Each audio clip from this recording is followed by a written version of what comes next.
exciting episode of The Coach's Corner.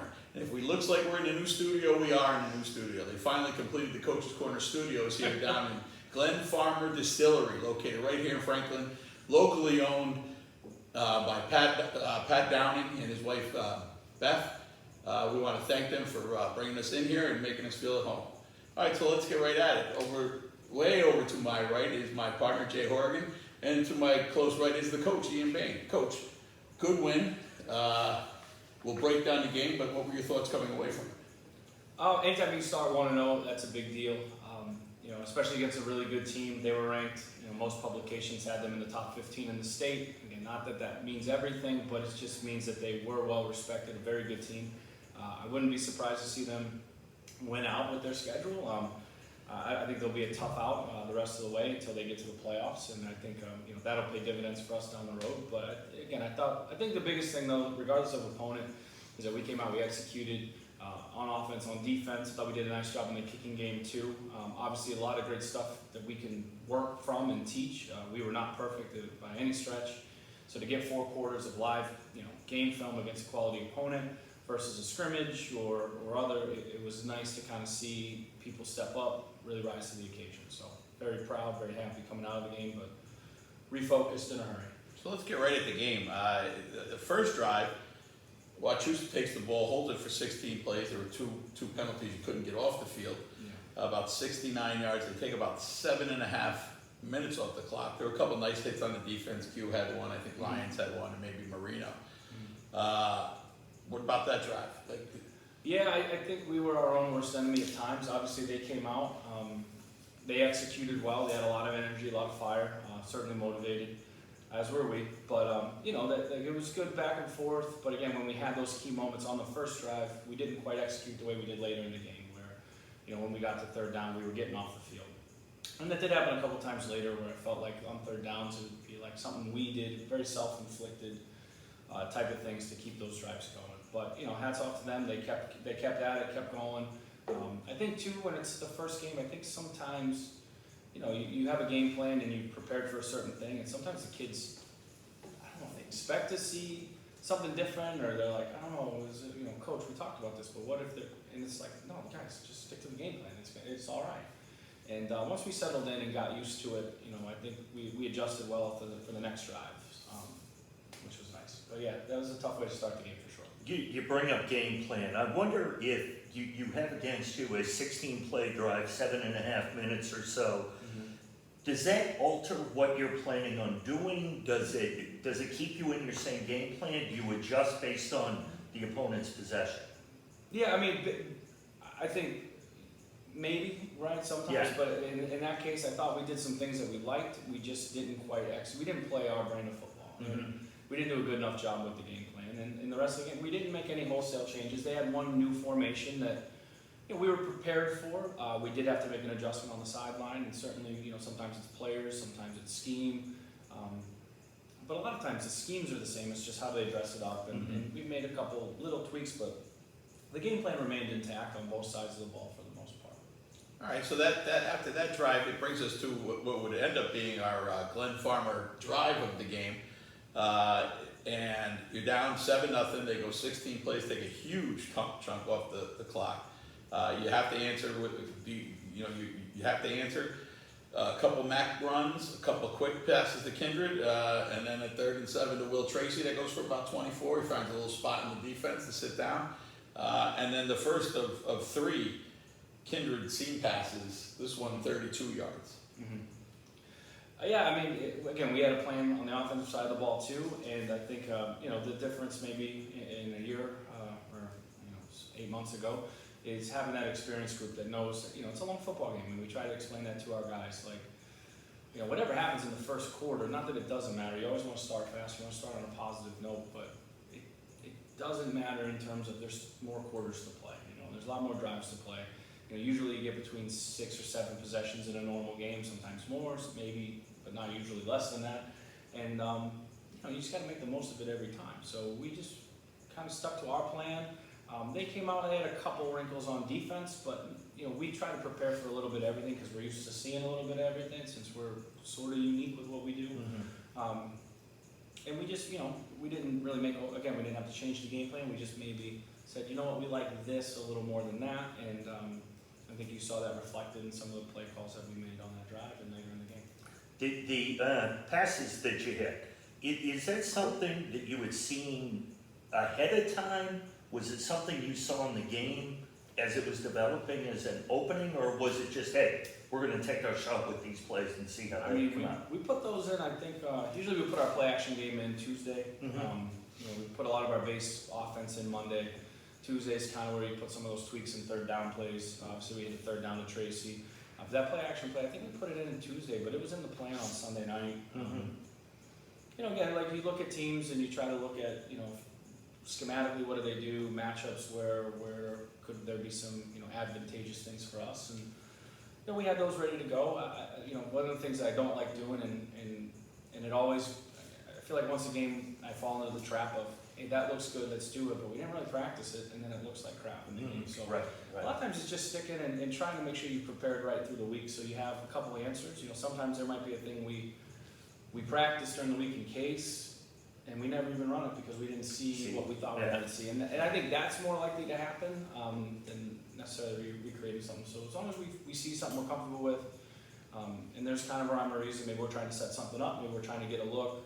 We might come out in a formation, try to see how they adjust, and then look at our menu and say, okay, we like this and that, but not this, and things like that.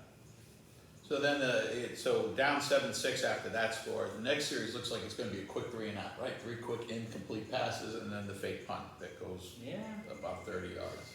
Yeah, that So obviously not something that they've shown. One of the hardest things in early season ball is special teams. So they came out in a formation that looked the same, but obviously that kid did not go back out on the punt team.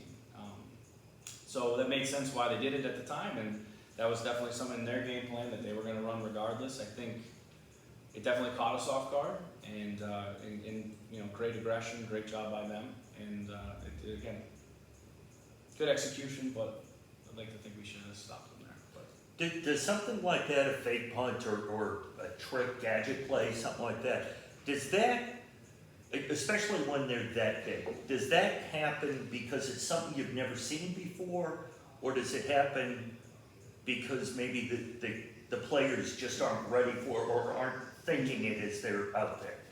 With a fake punt, I think certain sets of punt, there's only a handful of fakes you can do. So with that particular punt, which we sort of deemed as more of a shield punt, a lot of times there's 3 kind of heavy guys in front of the punter that aren't necessarily good runners. And so that kind of eliminates some of the fakes that you can do. Then obviously one steps out there and it changes the whole dynamic. Right. So, I think that was something where if we had seen on tape number 1, who we kind of thought was one of their top 2 or 3 or their best player, if we had seen him on the punt team and really identified him, we would have honed in on him more. Right.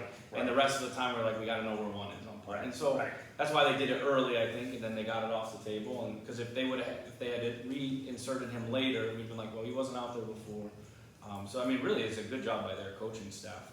Definitely, I wouldn't say caught us by surprise in terms of we were in a very conservative punt return, but with the personnel showing something that we had never seen on tape, great job by them. So they come back on our offense, but really Joey T, Luke Davis have nice hits. Peck seemed to be coming off the edge really hard, really fast. We force a punt, and then it's like deja vu all over again, right? Mac for 4 nice runs. Grayson Hunter finds a little spot to sit down and gets 15-yard pickup, and then it's Shane Kindred right up the seam again. Almost an identical touchdown. Yeah, very similar play, just a little bit different in terms of the play action design, and kind of we wanted to hopefully manipulate their thinking process with our personnel package and the formation, and we had shown certain things. We definitely had set that up, and that was by design. The kid wasn't in really bad coverage, but the help that he was probably hoping for wasn't there, and that's why that seemed to come open. Obviously, it's tough to cover Shane, and Jared also put a great ball right on the money, and our line protected well too. So the Wachusett goes 3 and out, and then it seemed like it was time to ride Gula for a little bit. There was a couple completions to Tracy and Kindred, but Gula ends up going 6 for 32 on the drive with a touchdown. Really nice play was the 12-yard run down near the end zone with McVicker pulling and opening a hole that I could drive a truck through. Yeah. 20-7 at that point. Yeah, and I think too, you're getting near the end of the half. I want to say we were probably near a little over 5 minutes to go in the half there. So it's a lot of football, especially first game of the year, you know, and they had some guys going both ways. So maybe some of the fatigue, maybe now you start to get to some of the subs as well. And, you know, like I said before, we see certain things that the defense gives us, and we have certain play calls ready to go. And, you know, Jay and Jake, they executed that play very well, and that the hole opened up. That was, you know, our kids are they were excited, they saw something, they wanted to run, and we ran it. And then, you know, Matt kind of does the rest there, but again, great job by our line. And when you're completing passes too, you have to keep that back end honest on the outside. At this point, your defense has been out there a lot. Yeah. You're obviously much longer than the offense. Do you make a concerted effort at times, like to rest certain players or get certain players in, you know, because they're hot or they're having a good game? Anything like that? I mean, again, a big part of my job is managing the roster. Yeah. You know, some teams do it differently. We try to keep in mind the big picture, especially to how a game's going or not going. But it's real important early in the season that you get guys on the field. Like you got to condition to play games, and it's hard to simulate playing a game in practice. And so, you know, we do have a rotation. We try to go into each game with a rotation so that if, you know, we kind of play that if and when somebody needs a blow, especially where you're not sharing water bottles still. So even just the process of mid-drive getting a drink, it's like somebody just might need a drink. Right. You really got to, you're better off just taking them out of the game and having a guy ready, or having a couple of people ready that can rotate and shift around. So, does it promote it, especially at the beginning? You talked about game conditions, using a deeper roster at that point, and then as you get closer to the playoffs, I'm sure that kind of hones itself out. I mean, we've always, I feel like, anyways, played probably more kids than anybody in the league. Right. And it's just, you know, you bring them along, and because you never know, it's football. Like, nobody's going to be healthy from now until the middle of December. Yeah.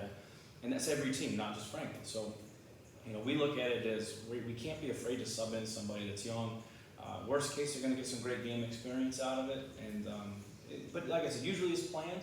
We have a few guys that we know already, and we have a few guys that we got to say, hey, you know, talk to so-and-so about playing this position next drive. So that's been a little harder, though, with some of the rule changes with the COVID. Right. So we've had to be more prepared, I guess. Because the other thing is, there might be a kid that Friday you get a text and it's like, hey, so-and-so can't play because of this. He's out, yeah. So you gotta be ready. I mean, that's part of the deal. Yeah. So the next Wachusett series is just completely nuts. Yeah, 1st and 10, Joey T gets a tackle for a loss. 2nd down, Jay Gould, a 14-yard sack, and it's 3rd and 27, and then a couple penalties, a pass interference and a personal foul penalty on the next 2 plays. All of a sudden, Wachusett, who was ready to punt, is now in Franklin territory. How does the frustration, or I'm not going to even ask you whether or not it's frustrating. You've got 3rd and 27, and you have 2 penalties. How do you get the players back focused on that? I'm sure it's frustrating for you on the sideline, but you've got to focus and you've got to get your team focused. Yeah, I mean, it's frustrating because we're better than that. The pass interference was what it is. I mean, I thought it was, you know, it probably was pass interference, but I don't think it was egregious. It wasn't because the kid wasn't doing the right things and the things that we talked about. You know, a lot of those personal fouls, it just comes down to focusing on us, and that's our biggest message with the whole thing. Is like, you know, we shouldn't be talking to the other team. We should be talking to each other. We shouldn't be thinking about our next line to the opponent. We should be thinking about our job. But even to go to the original question, like when things go bad, the biggest thing is we have to treat each play as if it has a lifespan of its own. Right. 10 seconds, 12 seconds. The scoreboard doesn't matter. What happened last play doesn't matter. What happens in the future doesn't matter. You got to focus on right now. And because, you know, and I think we've done a good job instilling this in the defense because, you know, we're not always the biggest team. So, you know, occasionally a team will get a nice run and they'll get into our territory. But it's like, look, you get a tackle for loss. Now it's 2nd and 12, and now the game's different. Now they're off schedule. And I think that's a big part of, you know, if you look back the last couple of years, we're probably pretty high on letting guys kind of into our territory. And we don't play a bend but don't break strategy. That's not our strategy, but we also know that it happens. And okay, when you get to our side of the field, that means now we're going to play 6 or 7, and who's in better shape, and now who can execute now when it's really crunch time. We do a lot of red area work on offense and defense, and you know, hope it pays off. And on this drive, it did. So the crazy drive continues. Wachusett goes back to punt, a bad snap, really bad snap. Marino, I think, got the block, and all of a sudden you go from having them in your territory to you're now on the 14 going in for the half. Hunter gets a 9-yard touchdown reception where he again finds a spot, sits down in it, and Maroney finds him beautifully. They get the ball, Chase Lyons interception, and we go into the half set 27-7. Yeah, I mean, next way to end the half, we were talking about, managing the 4-minute period, and if we get the ball back, how are we going to do it, and making sure we do it with, try to manage that clock, especially getting the ball coming out of the half. Kind of control the middle 8 a little bit, and obviously we were given a great opportunity. We executed, we chased down the punt, blocked it, picked it up, and we were able to score pretty quick, and that was awesome. Is there anything specific at halftime that you in this game specifically, or in general, that you try to key on? Is there a different message to the team every game, or is it just how the game is developed? I think you guys have pointed out we did enough things wrong in the first half. We had plenty to talk about. The other thing is like if you're out there, you got to play hard. You got to give it your best. You can't afford to take plays off. You never know when your last play is going to be. You never know when your last game is going to be. Especially COVID's still out there, so you don't know. Right. And it's just let's refocus. Let's especially too. Let's give. There's going to be another game where you're going to come out of a half and. That team's really good too. Like if they stop us and score, now it's a 2-possession game, and that team's really good. And I don't want to have a 2-possession game with them. Let's keep it at 3. So to get out and go down the field, and we had a couple, and even then we had a couple chances to score on that first drive. We didn't, but we got 3 points out of it. But again, we've got to always have the mindset and stay focused. We've got to score and we've got to make stops. So you come out of the half, we're up 20. The next drive was about a 12 live TV. Kevin, you're very popular. A 12-play, 53-yard drive. It ends with a Garrett Portese 28-yard field goal. Gould 6 for 41 on that drive. Yeah, probably should have ran him more. But we got down there. We had a couple of opportunities, had a penalty, and that kind of changed some things. But it was great to see Garrett though settle in. The kicking game's been good to us the last 3 years with Parker. I think Garrett's stepping right in, filling those shoes nicely. And obviously, he did not have a great first extra point. The second extra point eked through, but I think by the time we got the fourth extra point attempt and then the field goal, he was feeling a little better about it, feeling the confidence, kind of understanding what games were like, and realizing it's no different than practice. So it was great to see him get that kick and put it through. Do you think he just became more comfortable in the situation, the atmosphere, and everything? It's any position. Like football's football, but it's different the first time you're under the Friday Night Lights. So it's a little bit louder. It's a little bit time kind of stands still a little bit, and then you do it and you realize what it is a lot like practice, and I've done this a million times, and that's when you start to get comfortable with that.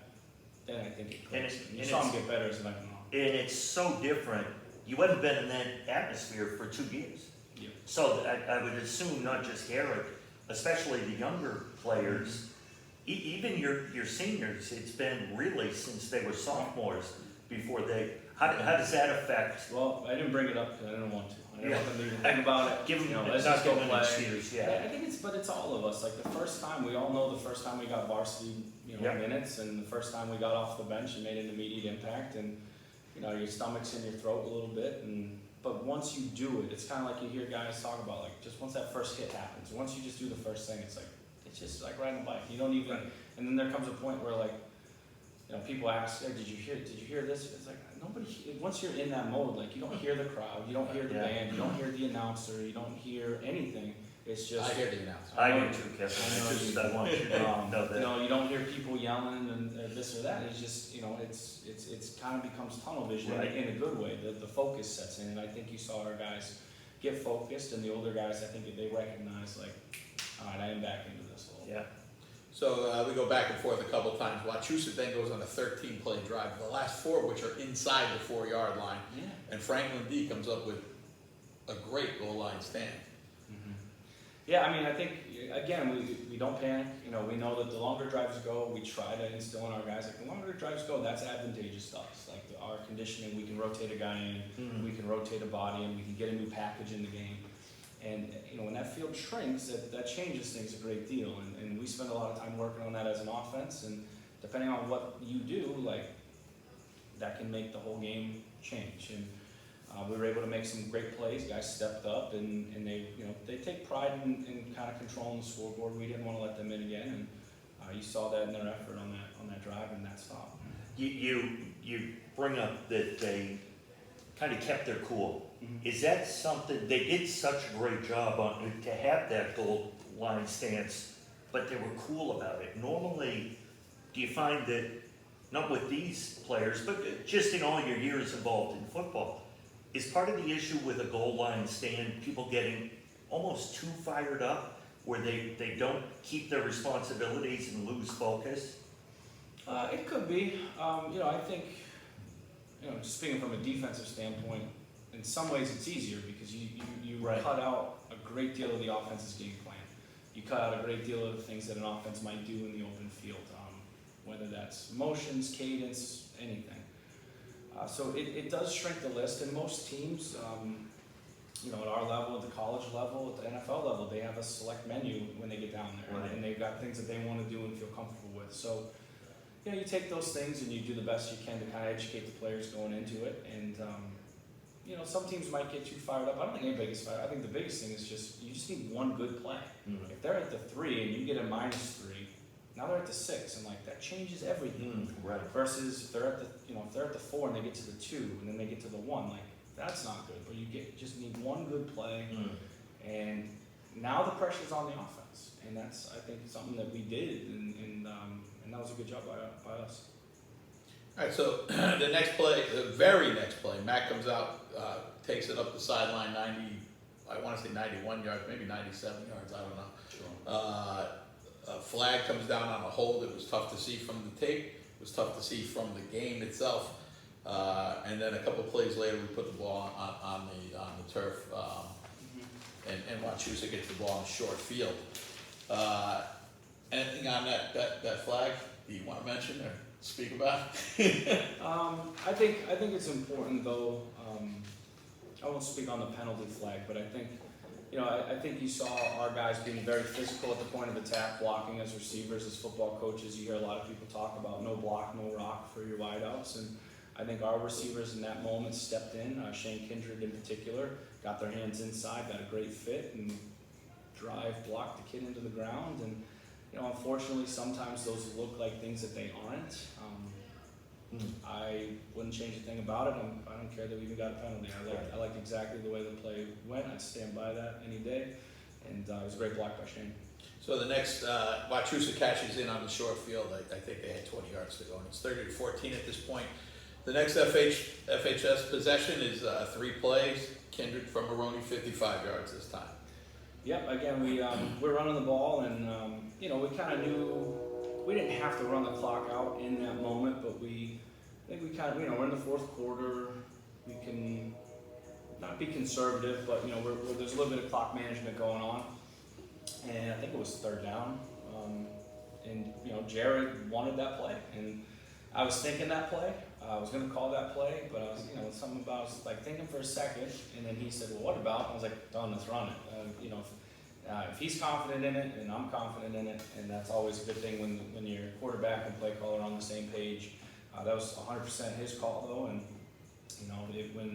when your quarterback that's played as many games as he has feels confident in something, you got to trust him, and he prepares hard enough that he deserves that right and that opportunity, and we had no reason to say no, and I was happy with the way the line had held up, and I didn't think that we were getting a crazy pass rush, and obviously you got to respect Mac, and in that moment, probably everybody in the building saying run the ball, and it's like, well, if you play scared, you get beat, Right.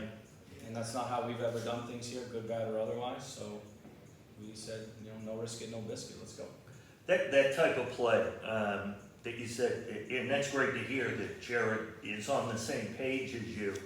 Is that something you look for often, or do you look for it when you have certain coverage? No, because last year I probably would have told him something else. It was a little not for TV. No. Yeah, right. I think it's with us anyways. And Jared's always been a kid that has put the work in. He's put the work in. He's knowledgeable. I think sometimes everybody wants to call plays. Everybody thinks they can call plays, and it's very easy to do from the sidelines. It's very easy to do from the stands or from your couch or in your living room. I do the same thing, but there's a lot that goes into it, Mm. and there's a few people I think on our team, and every year it's like that. You know, Gasparo was like this, Gordo was like this, Noviello was like this. So, you know, all of our quarterbacks have gotten to that point where they've put enough time into it and they've really worked at it. That's why they become the starting quarterback, and you know, I trust them fully. And I think, you know, and I've always said this, I think any of them will be great coaches. I think they understand football. And there's just a time I think when I really know it and they know it. And there's times too, like, it's like, look, buddy, you know, that's a good idea, but not right now. Like, we're gonna just, you know, that's my job as a head coach to. But I think that at that time that was appropriate, and I liked what he said. If he had said maybe other things, I would have said like, Chair, that's a bad idea. You know, but I think it's important to empower our players, though. I mean, they're the ones playing the game. Right. This is their moment. You know, they only get, you know, for some kids it's a game, for some kids it's a year, for some kids it's 2 and a half of a season. You know, COVID season, and you know, hey, we're gonna trust them, and they should feel that, and it should tell future players, like, if you put the work in and work your tail off, like, we're gonna give you those opportunities. Right, right. So at 37-13, the next Wachusett possession, knowing you as I know you, they go 4 plays, 64 yards. Is that a frustrating Yeah, you need to watch? So the touchdown, no, because I thought Peter was in good coverage. That was, like I said, probably their best player. I have nothing to say bad about our coverage. Like I said, No, I don't mean but necessarily the drive as a whole, the the drive as a whole, though, yeah, because I thought some guys got out there and they didn't have the same hunger that like Quintina and Marino were playing with, or Terrell and Martins were playing with. I don't want to say they were happy to be there, and again, first game under the lights. But you know, we got to understand, like, when you step on the field, you've got to be running, you've got to be going full speed, you've got to full tilt, and I thought it was just too easy. It was too easy. I don't care if you're a starter or not. It was too easy, and that was the frustration. It's like, guys, like, make it 8 plays, make it a little longer. But when they score that quick, it's like, okay, well now we can't give them the ball back.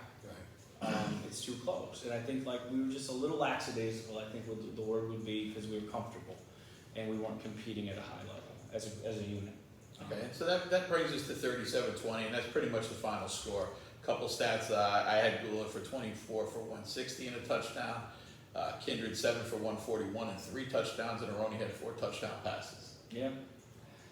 I mean, I don't put a lot of stock into stats per se like that, because obviously, I mean, and every player on our team knows it. Like, next week, who knows who the big receiver is going to be? Who knows if it's more Max-centric or Well, more I think that Jared-centric. tells you that the whole offense as a Yeah, whole was playing really and we well. were playing very well. We were balanced. I think a lot of things worked well for us. I think our staff did a good job of identifying things during the week that we thought we could do well on offense. And you know, the big ones that we look for are just like, obviously, yards per play and then points per game. I mean, the offensive job is to score points. That's their number one job. And you know, you could say it's time of possession. I don't think it is.